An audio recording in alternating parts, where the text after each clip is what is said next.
Hey everyone, Jennifer Lee Chan here from NBC Sports Bay Area. Very somber locker room after Fred Warner goes down with a season-ending ankle injury. Kyle Shanahan confirmed that it is fractured and broken. Dislocated, fractured, broken, all of the above. Just a horrific injury for probably one of the most important players on the 49ers team.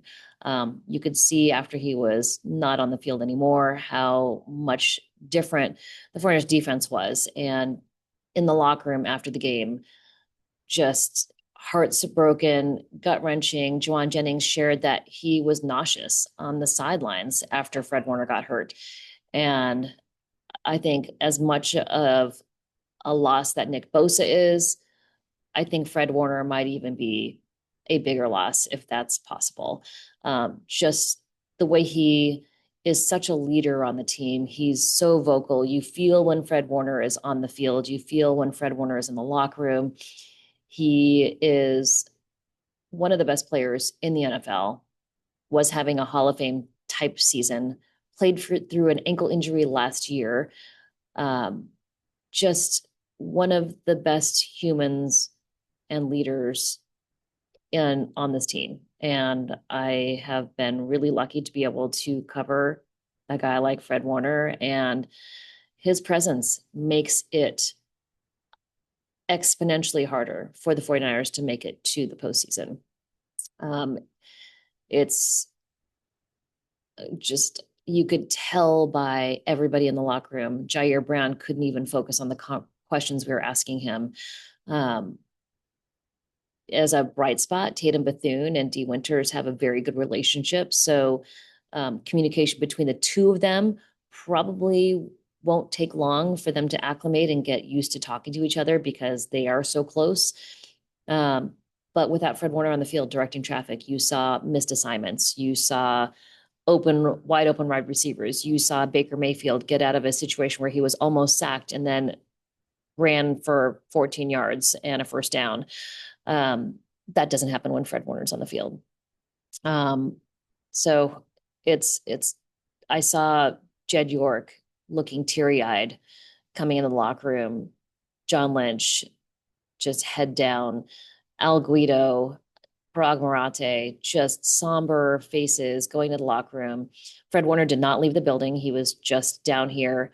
I'm right in the adjacent room to the 49ers locker room. And he stayed and spoke to the team after the game and said he's going to be bigger, better, faster, stronger once he comes back from the injury. And that's just the type of person he is.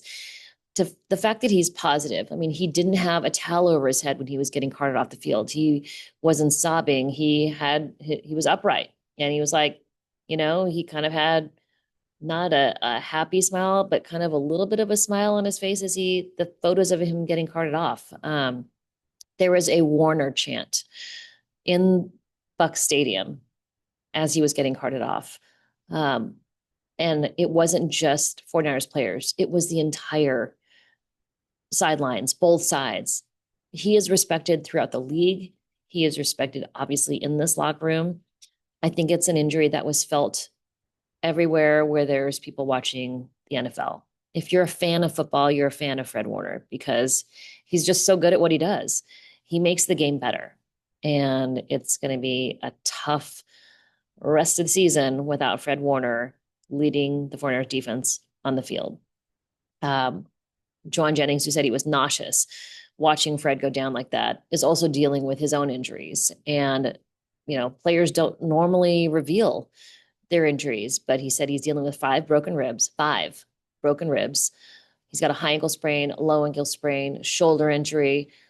But those incentives, those playtime incentives are built into Jauan Jennings' contract the year added on because they didn't give him an extension. That is this year. There's no one who wants to get on the field more than Jauan Jennings. And there was a very interesting interaction between Jauan Jennings and Kyle Shanahan. Kyle Shanahan was yelling at Jauan Jennings as he was walking back and forth up and down the sidelines, watching the game, but also yelling at Jauan Jennings. At one point, Leonard Hankerson, the wide receivers coach, had to put his arm across Jauan Jennings to get him away from Kyle Shanahan. And then Later on, they were still talking. Kyle Shanahan still yelling at him as he was going back and forth and still calling the game. At one point, Kyle Shanahan put his play card over his mouth and started talking to Jauan in a little bit more calm fashion. 49ers security Mike Anderson kind of had his hand on Jauan Jennings and kind of patted him. It's like, all right, we're good.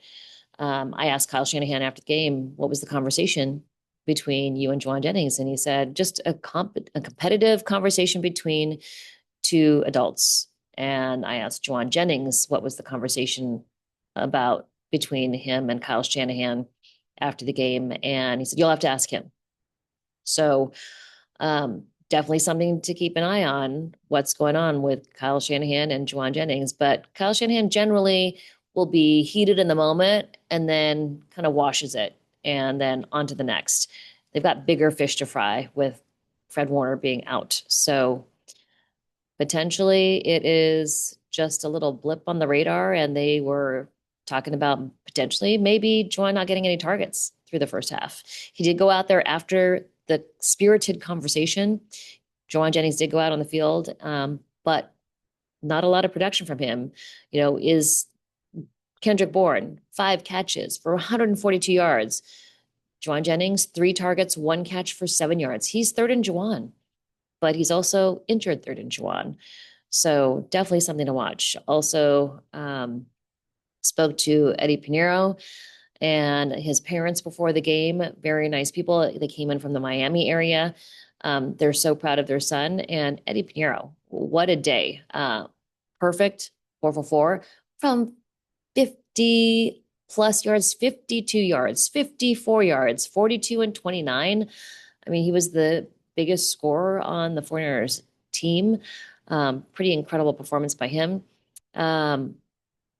As far as the defense goes, after Fred Warner, Tatum Bethune went in, 5 tackles, 5 assists.